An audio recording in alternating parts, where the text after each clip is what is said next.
Can the CIA help us to succeed in getting a CISSP? And the answer is absolutely yes. Let me walk you through exactly why. I'd like you to imagine that you and I have started a brand new company and we have some assets in our company. We have some physical facilities, a building, we have some computer equipment, and we also have some data and personnel. Probably one of our biggest assets is our people. And secondly, probably one of the biggest assets that we have is our secrets and our data and our information that we contain.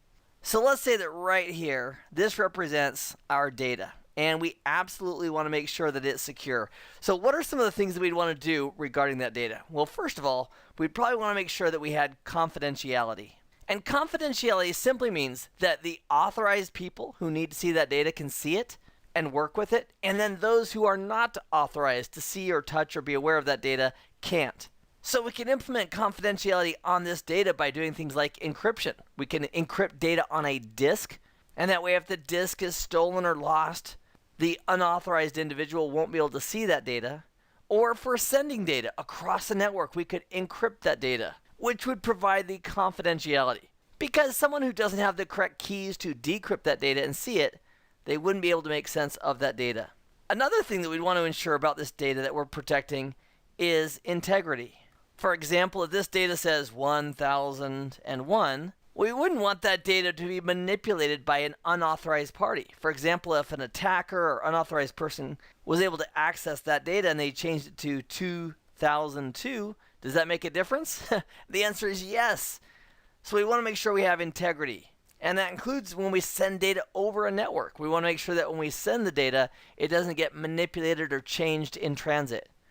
So whether that data is at rest on a disk or file system or on the network moving, we want confidentiality and integrity. The other thing we want to do, and we'll fix this number here. Let's say that data is 1001. The other thing we want to do with this data is make sure that the people who need to see it, the authorized individuals, can get to that data. And that's all about availability. Because even if we have confidentiality and integrity, if we have a denial of service attack or the authorized user isn't able to get to the data when they need it, that's a problem as far as the business is concerned. So CIA, in some parts of the world, that might represent a security organization. However, in the context of CISSP, our security objectives are surrounding these three. And CIA is a great way to remember those three terms. Another reason it's really important to be aware of these three terms is that we may have a certification exam environment question that says something like, which should you implement? IPsec, hashing, multi-factor authentication, a fault-tolerant disk subsystem?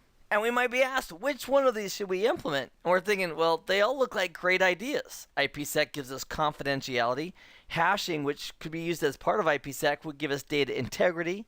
Multi-factor authentication would be also part of confidentiality. For example, if someone had to authenticate first before they saw the data, that would play into that. A fault-tolerant disk system would be part of availability. See, they're all great. So the determining factor in how we answer that might be in the actual question itself. What's the question focused on? Is it focused on confidentiality-related items, data integrity-related items, or availability? And then based on the question, we could then select the correct answer based on what they're looking for. So my impression of this certification exam is that a lot of the answers have really good choices. In fact, multiple good choices. And our job is to select the best choice, and most of the time that's going to be zeroing in on the details of the question and the flavor or the intent of that question. In this nugget, we've taken a look at the concept of CIA to represent confidentiality, data integrity, and availability. And those three elements will be key for us in identifying the correct answers as we prepare to succeed in the CISSP certification exam. Hey, thanks for joining me. I hope this has been informative for you, and I'd like to thank you for viewing.